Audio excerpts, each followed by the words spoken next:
she sent her maid to get it. And when she opened it, she saw the child, and behold, the baby wept. So she had compassion on him.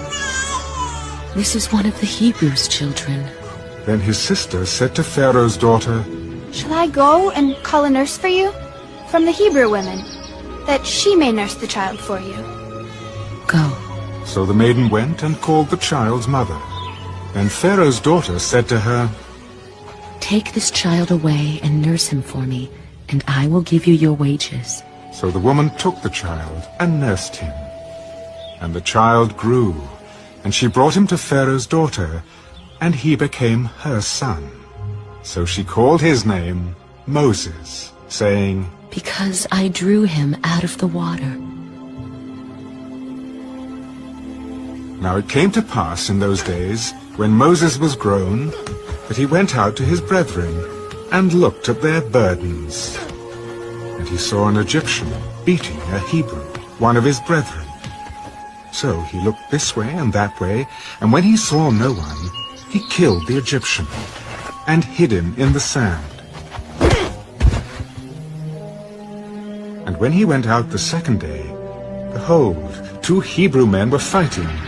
And he said to the one who did the wrong, Why are you striking your companion? Who made you a prince and a judge over us? Do you intend to kill me as you killed the Egyptian? So Moses feared and said, Surely this thing is known. When Pharaoh heard of this matter, he sought to kill Moses.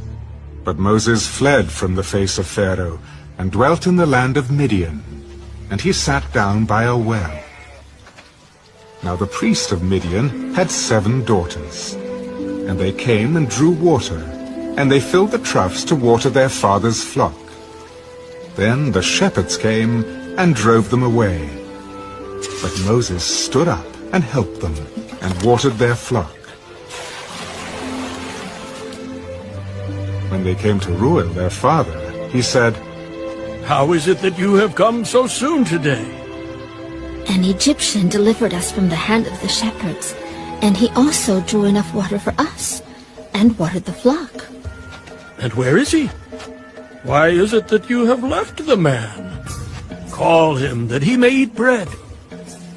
Then Moses was content to live with the man, and he gave Zipporah his daughter to Moses. And she bore him a son. He called his name Gershom, for he said, I have been a stranger in a foreign land. Now it happened in the process of time that the king of Egypt died. Then the children of Israel groaned because of the bondage, and they cried out.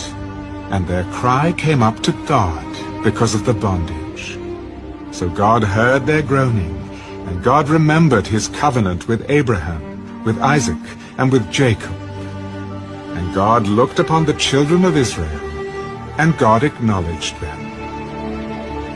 Exodus chapter 3. Now Moses was tending the flock of Jethro, his father-in-law, the priest of Midian.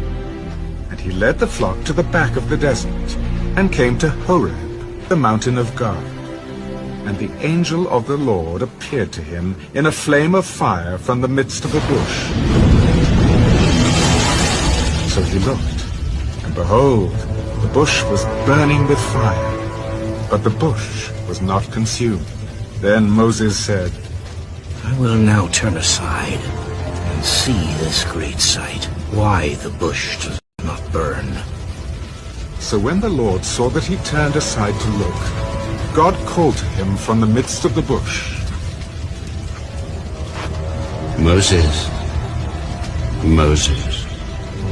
Here I am. Do not draw near this place. Take your sandals off your feet, for the place where you stand is holy ground. I am the God of your father, the God of Abraham, the God of Isaac. the reeds, she sent her maid